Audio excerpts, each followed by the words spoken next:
नरेंद्र मोदी यांची मन की बात आता सुरू झाली आहे. आपण थेट जातोय. बहुत सिमिलरिटी नजर आया जो कि वो चाहते हैं कि भारत के लिए जो कुछ करने का और जो अपने देश के लिए प्रेम है ना, वो चीज जो मुझे बहुत ही दोनों ही राज्य में बहुत सिमिलरिटी नजर आया।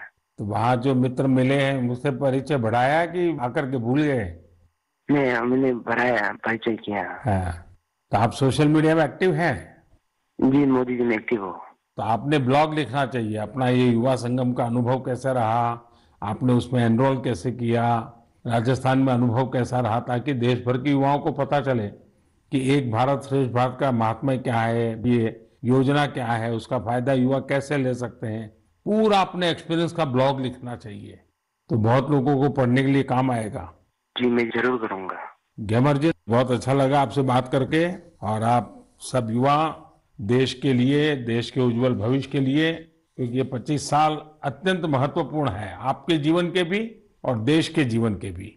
तो मेरी बहुत बहुत शुभकामनाएं। धन्यवाद।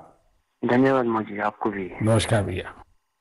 साथियों, अरुणाचल के लोग इतनी आत्मीयता से भरे होते हैं कि उनसे बात करते हुए मुझे बहुत आनंद आता है।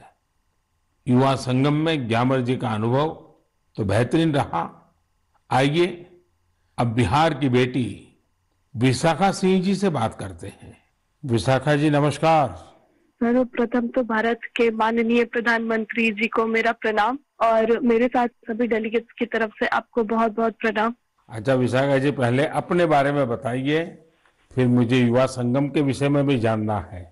मैं बिहार के सासाराम नाम के शहर की निवासी हूँ, और मुझे युवा संगम के बारे में मेरे कॉलेज के व्हाट्सएप ग्रुप के मैसेज के थ्रू पता चला था सबसे पहले। तो उसके बाद फिर मैंने पता करा इसके बारे में और डिटेल निकाली कि ये क्या है।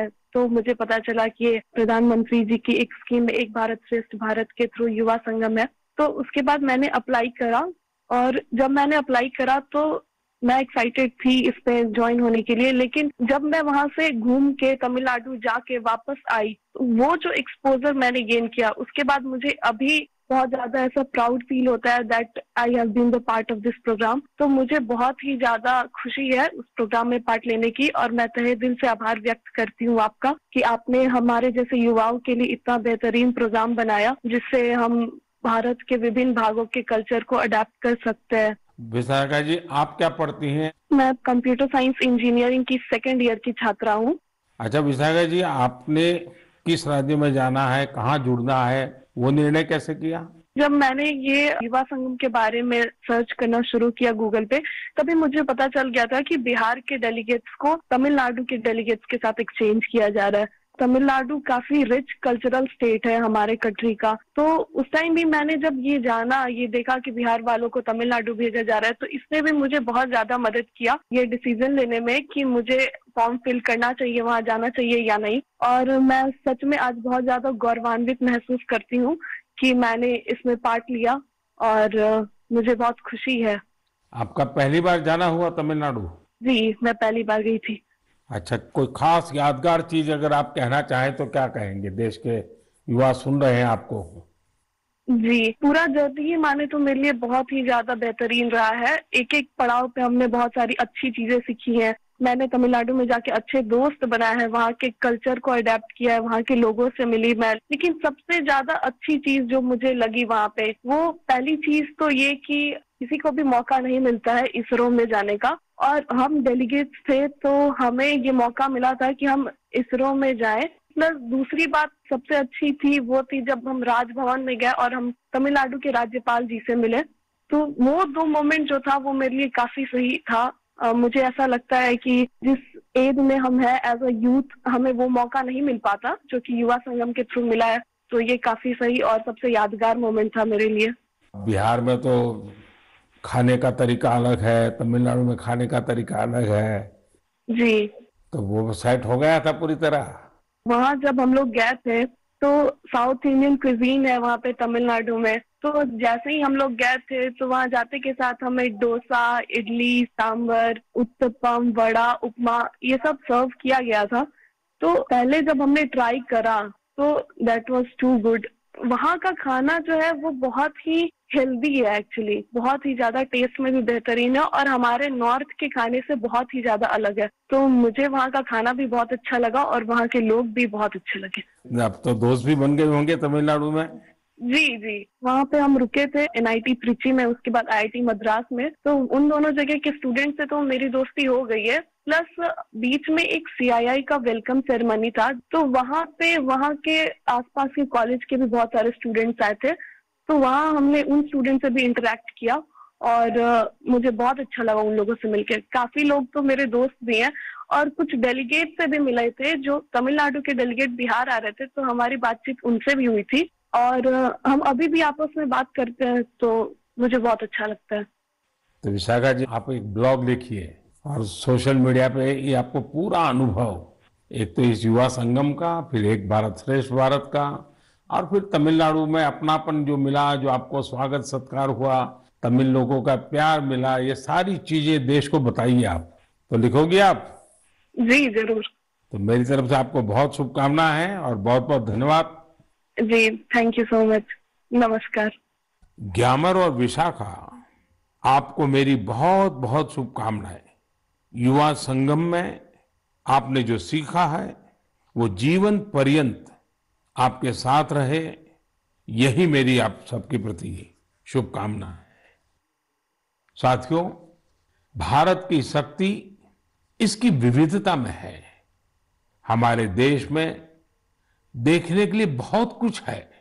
इसी को देखते हुए एजुकेशन मिनिस्ट्री ने युवा संगम नाम से एक बेहतरीन पहल की है। इस पहल का उद्देश्य पीपल टू पीपल कनेक्ट बढ़ाने के साथ ही देश के युवाओं को आपस में घुलने मिलने का मौका देना। विभिन्न राज्यों के उच्च शिक्षा संस्थानों को इससे जोड़ा गया है। युवा संगम में युवा दूसरे राज्यों के शहरों और गांवों में जाते हैं। उन्हें अलग अलग तरह के लोगों के साथ मिलने का मौका मिलता है। युवा संगम के फर्स्ट राउंड में लगभग 1200 युवा देश के 22 राज्यों का दौरा कर चुके हैं। जो भी युवा इसका हिस्सा बने हैं, वे अपने साथ ऐसी यादें लेकर वापस लौट रहे हैं जो जीवन भर उनके हृदय में बसी रहेगी। हमने देखा है कि कई बड़ी कंपनियों के सीईओ, बिजनेस लीडर्स, उन्होंने बैग पैकर्स की तरह भारत में समय गुजारा है। मैं जब दूसरे देशों के लीडर से मिलता हूं तो कई बार वो भी बताते हैं कि वो अपनी युवावस्था में भारत घूमने के लिए गए थे। हमारे भारत में इतना कुछ जानने और देखने के लिए है कि आपकी उत्सुकता हर बार बढ़ती ही जाएगी। मुझे उम्मीद है कि इन रोमांचक अनुभवों को जानकर आप भी देश के अलग अलग हिस्सों की यात्रा के लिए जरूर प्रेरित होंगे। मेरे प्यारे देशवासियों, कुछ दिनों पहले ही मैं जापान में हिरोशिमा में था। वहां मुझे हिरोशिमा पीस मेमोरियल म्यूजियम में जाने का अवसर मिला। यह एक भावुक कर देने वाला अनुभव था। जब हम इतिहास की यादों को संजोकर रखते हैं तो वो आने वाली पीढ़ियों की बहुत मदद करता है। कई बार म्यूजियम में हमें नए सबक मिलते हैं तो कई बार हमें बहुत कुछ सीखने को मिलता है। कुछ दिन पहले ही भारत में इंटरनेशनल म्यूजियम एक्सपो का भी आयोजन किया था। इसमें दुनिया के 1200 से अधिक म्यूजियम की विशेषताओं को दर्शाया गया। हमारे यहाँ भारत में अलग अलग प्रकार के ऐसे कई म्यूजियम्स हैं जो हमारे अतीत से जुड़े अनेक पहलुओं को प्रदर्शित करते हैं। जैसे गुरुग्राम में एक अनोखा संग्रहालय है, म्यूजियो कैमेरा। इसमें 1860 के बाद के 8000 से ज्यादा कैमरों का कलेक्शन मौजूद है। तमिलनाडु के म्यूजियम ऑफ पॉसिबिलिटीज को हमारे दिव्यांगजनों को ध्यान में रखकर डिजाइन किया गया है।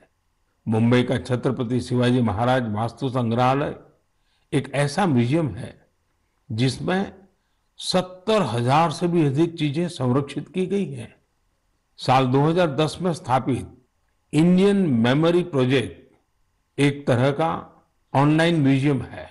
ये जो दुनिया भर से भेजी गई तस्वीरों और कहानियों के माध्यम से भारत के गौरवशाली इतिहास की कड़ियों को जोड़ने में जुटा है।